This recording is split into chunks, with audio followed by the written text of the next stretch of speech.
Welcome to America Uncanceled. I'm Matt Schlapp along with Mercedes Schlapp.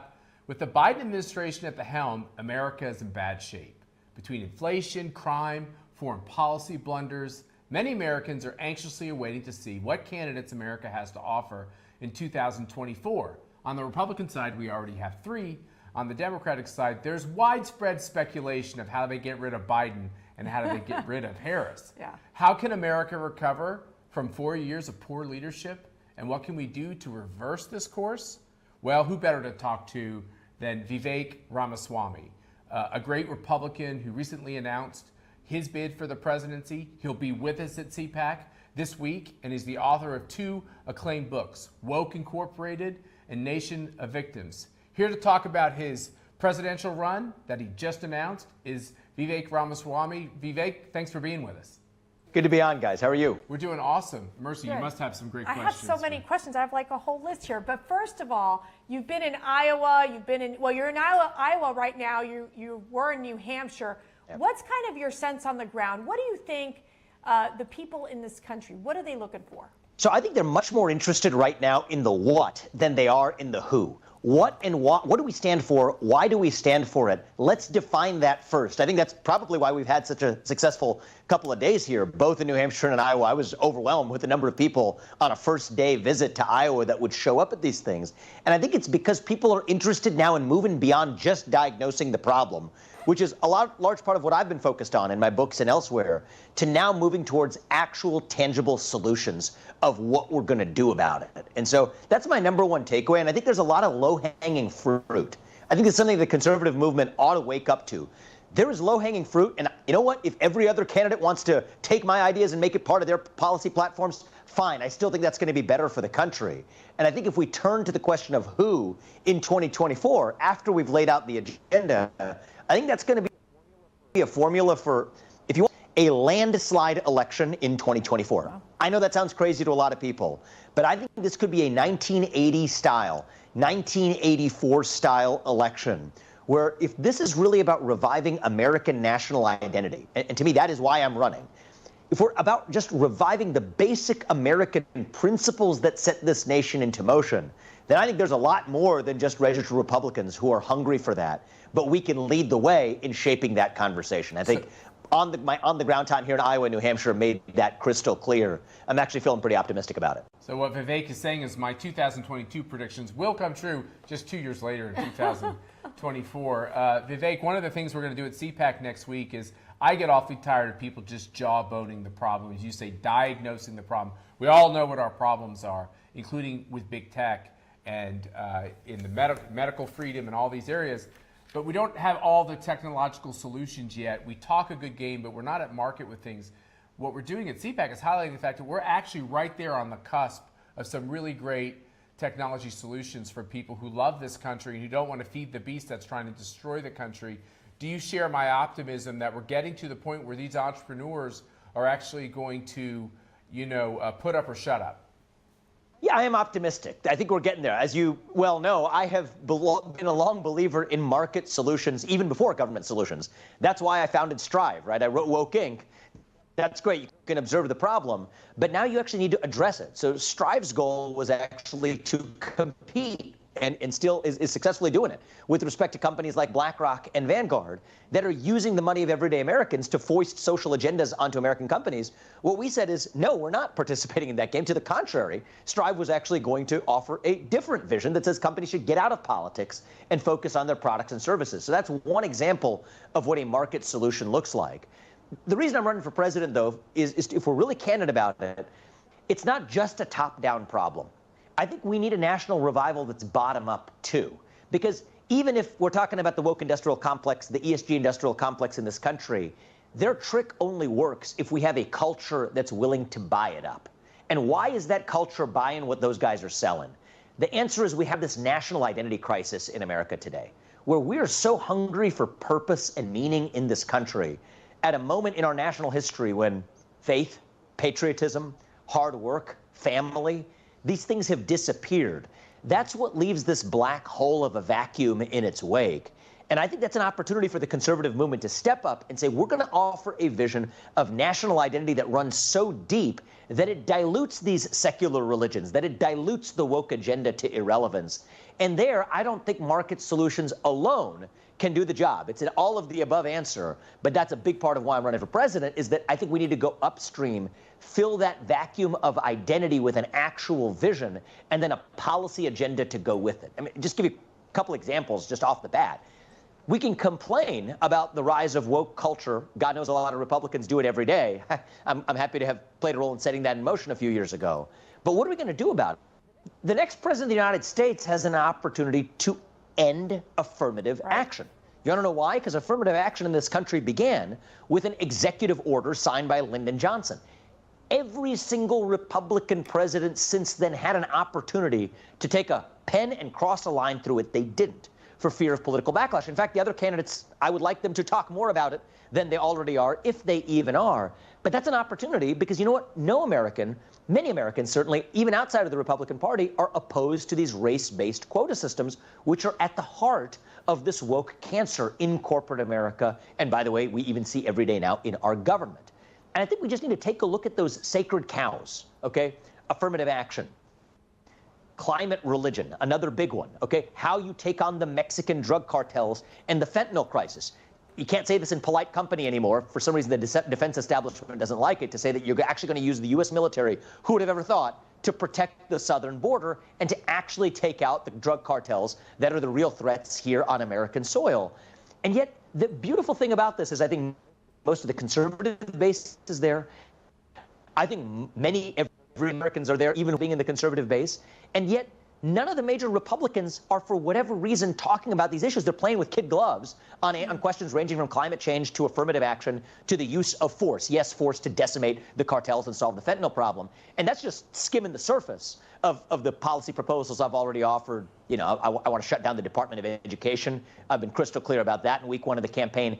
We just need to be more apologetic about the kinds of things that conservatives and really a lot of Americans behind closed doors agree vehemently with me on, but somehow when they get in public, get a little bit too shy or too meek to say it out loud. We're saying the quiet part out loud, and I think that's part of what's going to make this national revival a success. So let me ask you, I do want to play this clip of Joy Behar from The View, where she talks about, well, let's play the clip and then I want to get your reaction. About regulations for a second, because it seems to me that the Republicans are obsessed with this notion of the free market, and they don't like a lot of regulations. Because it means profit. When you deregulate, you get profit. But I know. Part of the deregulation, for example, there were very few plane crashes, thank God.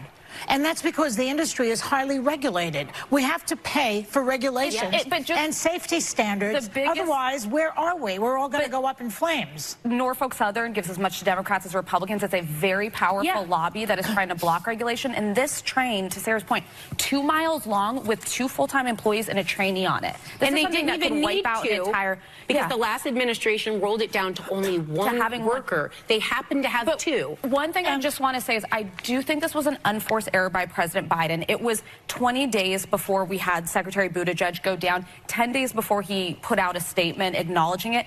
This is Trump country. He won by 40 points. He is a president for all Americans. I believe that, but he needs to show that he is. It was time for him to be. I don't know why they would ever vote for him, for somebody who, by the way, he placed someone with deep ties to the chemical industry in charge of the EPA's Chemical Safety Office. That's who you voted for in that district. Donald Trump, who reduces all safety. He did in those days. He showed up at McDonald's and those voters saw something on the ground that probably resonates in a way that they need. But they need to look past the photo ops, these people, and say, who's doing the job here? So, you know, Joy seems to be really criticizing the people of East Palestine, Ohio. You're from Ohio. I mean, you're seeing the fact that so many of these residents are frustrated. They don't feel that they've been taken care of or helped by the Biden administration. You saw Secretary Pete Buttigieg show up over 20 days later. Tell me about what you think you've seen so far and what you believe has been the response of the Biden administration. Well, it wasn't just just Joy criticizing the people of Ohio. Pete Buttigieg was implicitly criticizing that situation too, when initially he was complaining that this got too much attention relative to actually the attention that other train derailments get. I look at it the other way. If this had been in New York or in Washington, D.C. or San Francisco, there is no doubt in my mind that there would have been a different federal response here. And as an Ohioan myself, born and raised and living there now, I will tell you that most Ohioans know that to be true, too. And so if there's a reason they don't trust the people in charge, including at the EPA or people who tell them it's safe to go back after a certain number of days, even after there's been a horrific chemical spill, the reason is they've been given no reason to trust them. Right. And I think a big part of leadership is just showing up. I think it is telling that President Biden went to Ukraine long before he went to Ohio. If Ohio had been Ukraine, we probably would have sent billions there first. And it's a deeper reflection of this sort of self-loathing, self-hatred in America to say that if there's a problem here at home, somehow that's a problem that we shouldn't be solving. But if it's a problem somewhere else, we're the ones who can be sanctimonious in coming to the rescue. Vivek, and I think that has it backwards. Vivek, are you saying, because there's been a lot of talk, for instance, in this clip, that the people in this part of Ohio deserve what they're getting because of who they voted for? Are you saying that Pete Buttigieg and President Biden would have been more responsive if the voters in this area had been favorable towards them and voted for them? Well, I think that's bluntly true, but I think it's even more true if it was also in an area that would have gotten more media attention in the circles that Joy Behar and Joy Reid or whoever else runs in, right? So they know where their bread is buttered. They're like circus monkeys, right? The master will say jump, they'll say how high, and you know what? Their master wasn't saying jump when it came to the people of Ohio. That's actually what's going on here. But the citizens of this country, including citizens in Ohio, know that to be true, and that's what creates this cycle of mistrust. I'm sorry to say it is a justified mistrust. It's why we need new leadership, and frankly, it's a big part of why I'm making the decision that I've made to go for the presidency. Let me ask you a question. So you brought up Ukraine. President Biden was over at Ukraine, went to Ukraine, visited with President Zelensky, and then traveled to Poland. This seems to be an issue that, at least Matt and I have been talking about this, where there is a sense of where the Republicans seem very divided on how to proceed in Ukraine. There's sort of the branch that says more funding, we're going to be there, till the end, and then you have the other one saying, no, we can't be giving billions of dollars without accountability, et cetera, et cetera. Which camp do you think you fall into? I'm clearly in the latter camp, but I also want to make a couple of additional observations that are, I hope, helpful here. That's even a false debate in one sense, where actually President Biden and the Biden administration that is giving now in aggregate over $100+ billion to Ukraine with one hand was also the lead administration on the planet that was lobbying the EU against the EU ban on Russian oil imports. Right. What does that do? It allows them to finance Putin's war machine. With the other, Americans are left holding the bag both times. Why was that the case? It's because we've completely shot domestic energy production capabilities here at home. And so in a certain sense, if you come at the side of where am I in the Ukraine debate, I don't think we should be spending more money in Ukraine. And there's a lot of reasons for that, but I think foreign policy comes down to prioritization. The top two foreign policies priorities for me would be, and I think for this country should be, declaring independence from China and solving the cartel problem south of our own border so we address the fentanyl crisis here at home, which I, by the way, believe I can do in the first 6 months of my presidency. But Ukraine doesn't make that list. But I think the deeper problem is that our own inability to be strong here at home when it comes to energy production, when it comes to self-reliance, is what leads us to make these disastrous foreign policy choices abroad, not just giving the money to Ukraine, but literally with the other hand, financing the war machine that Ukraine is supposed to fight against. Right. That's the true senselessness of this. In a certain sense, that's the real show. Vivek, you want to be the president of the United States. People are very excited about your campaign. You're obviously an out-of-the-box candidate in a lot of ways. You've never held elected office. You've had tremendous success in the private sector. Maybe that's going to be a trend in the Republican Party. I wouldn't be opposed to that, by the way. But Donald Trump, one of the things he did is he was heterodox on a lot of things: China, tariffs, the border. He wanted to emphasize issues that Republicans had avoided or had contrary positions on. Do you have any big policy areas where people are going to be shocked that you have a bit of a unique position on, or a heterodox position on, in terms of the Republican agenda, the platform that they always work on every 4 years, or anything like that? Yeah, I mean, I'd put a lot of my ideas into two categories. One is taking that existing agenda, but going further with it on things like climate religion, ending affirmative action. I'll just tell you, it surprises me. Those are things that other Republicans aren't talking about in the way that I'm talking about today.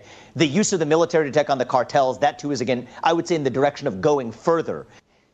So here's the interesting stuff, though, okay? So I actually think that if you're not old enough by the age of 18 to smoke an addictive cigarette, I don't think you should be old enough to use an addictive social media product by the age of 15 or 16 either. It doesn't make sense to have those asymmetric standards where we hold a hard line on tobacco or smoking by the age of 18, alcohol by 21. If that's the case, you shouldn't be old enough to use an addictive media product like TikTok as a preteen either. That's exactly what exists today. That's not a Republican policy or Democratic policy. It offends some libertarians, though I would say that, you know what? No libertarian should think that children have to play by the same rules as full-grown adults anyway. That's just one example among many. Another is I call for making political expression in this country a civil right, a protected class just like race, sex, sexual orientation, religion, or national origin. Right now, that rankles a lot of Republicans because they would say, leave it to the free market to decide what businesses can and can't do. My view is that you can't have it both ways. That if you can't fire somebody for being black or gay or Muslim or white or Christian or Jewish or Hindu or whatever, that you should not be able to fire somebody just for being an outspoken conservative either. Yet you look at the number of people who have been fired in this country for wearing the hat of the wrong political candidate to work, for saying the wrong thing on social media in the last couple of years. It is actually staggering. So I actually have a lot of ideas that fit that description that I would say are pretty heterodox. I'm a big fan of the United States leading the way in getting to Mars. I prefer thinking on the timescales of history rather than on the timescales of electoral cycles when it thinks about the future of this nation. And you're going to hear a lot about that from me, too, in reforming the monetary system, refocusing the Fed. This is also a big policy pillar of mine. The Fed needs a much more narrow mandate to exclusively focus on currency stability, not play this omniscient game of trying to be God and assuming this false trade-off between, full employment and inflation. That is a false paradigm we've inherited that causes the Federal Reserve to exercise far too much power. We should not know the name of the chairman of the Federal Reserve if we're actually doing this correctly. It should be completely forgotten ministerial function. So, Matt, that just scratches the surface there for some of my heterodox ideas. It's easy to forget the name of the Federal Reserve Chair. But let me ask you this. Your parents are they immigrated from India to the United States. They raised 2 kids here, worked very hard to create businesses here in America. You talk about merit immigration, and I know some of the Republicans were pushing back on that. What is your thought when you're building out your immigration plan here in the United States? What does it look like? So I'm a hardliner on illegal immigration, okay? We have a Swiss cheese of a southern border. I have the authority, I think, to say this as a first-generation American, as a kid of immigrants. Your first act of entering this country cannot be a law-breaking one if you are going to be a member of this nation, full stop. And I think I go further than most candidates on this, believing that this is a proper role for the use of the U.S. military to both secure that border and to go further and decimate the cartels. I see more Republicans talk about that openly. On the issue of legal immigration, I think we have a mistake in this country where we right now have an entire accidental system of immigration, lottery-based immigration. Why on earth would you want a lottery when you could just pick the best people instead who are actually able to get in? Think about this as getting into a college or whatever. You need to apply to get in. You need to have the value set to get in. You need to have the potential to make the contributions and actually a track record or at least a basis for a track record to back that up. Now, my view is I'm not one of these protectionists that thinks that we need to coddle the American worker and protect them from immigrants. To the contrary, I think if we're really getting this right, I think immigrants who are selected on the basis of merit, a points-based system of getting into this country, then I think we can actually hold the rest of us, and I say us now, I was born here, to our feet to actually do the best that we possibly can. But I think that somehow this issue gets lazily conflated, first between illegal immigration and legal immigration. And then even within legal immigration, not all legal immigration is good, but it is good if we're using a meritocratic system to do it. And that's my view on this, is that we need to reframe the terms of the debate to be about merit. Vivek, don't mean to cut you off, but one quick question. I know we're running out of time. Donald Trump ran for the nomination in 2016 saying if you came here illegally, you got to go home. that you should be sent home. When you say you're a hardliner on immigration, do you think that that's the right way to handle the people who are here illegally? Otherwise, they have de facto amnesty. I would say hard line on illegal immigration, full stop in every sense of that word. I do believe in treating people humanely in the process of sending them back. I think that the U.S. government, largely the Democratic Party, I think is responsible for that. That's not even the fault of many people who were used, even as mules, for cartels to transport drugs, or people who came here because they thought the U.S. government was giving them a wink and a nod to come to this country. That wasn't their fault. That's the fault of the U.S. government. But nonetheless, I think that we need to take a clean and hard position on this. The right way to correct for that historical failure is to set the right precedent going forward. We do not tolerate illegal immigration in this country, because part of what it means to be an American is that we believe in the rule of law. We're a nation of laws. That is part of our national identity. You can be part of that national identity if you opt into it the right way. But if your first act of entering this country is literally a law-breaking one, with apology, you cannot be part of this country in the same way. I always say that the Democrats are the most inhumane when it comes to dealing with immigration, because they allow these vulnerable families to come through illegally on the backs of the drug cartels and the human traffickers, and it is just such a tragedy here in the United States. Where can people find out more about your run for presidency, and where can they get more information? So Vivek2024.com.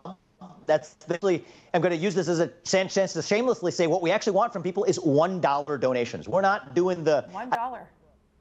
I didn't do the ring the tin can and Harry on a hat in hand for, asking fun. I'm in a privileged position as well to not have to do that. But I want this to be bottom up. I don't care about whether it's a lot of money or little money. $1, that actually is part of what makes this a grassroots campaign. So you'll learn more at Vivek2024.com. And I think a lot of people have found that reading my books have been a great way to get to know me. I could care less for promoting books, but I do care about spreading my message. And I think that it's going to be up to the people of this country to decide. One challenge that I have for everybody in this election is, whether it's me or whoever it is, pick a person, pick the leader for this country who actually has a first personal understanding of the underlying problem and the issues. This isn't about Social Security reform or a new tax reform package. This is about reviving a national identity in the face of new threats to liberty that did not exist in 1980. You need somebody who understands these issues first personally all the way down, not from what they read in a binder, not from what their political consultants or their advisors told them, but in a first personal sense understands it deep in their bones. Figure out who that is, and you're going to figure it out first by defining the agenda that we care about, and that's exactly what I'm doing. Thank you, Vivek, for joining the show, and we'll see you at CPAC. And thank you all for watching. Remember, we have expanded to the podcast world, and you can listen to America Uncanceled with Matt and Mercedes Schlapp wherever you get your podcast. Also, get your tickets for CPAC March 1st through the 4th. Go to cpac.org/DC now.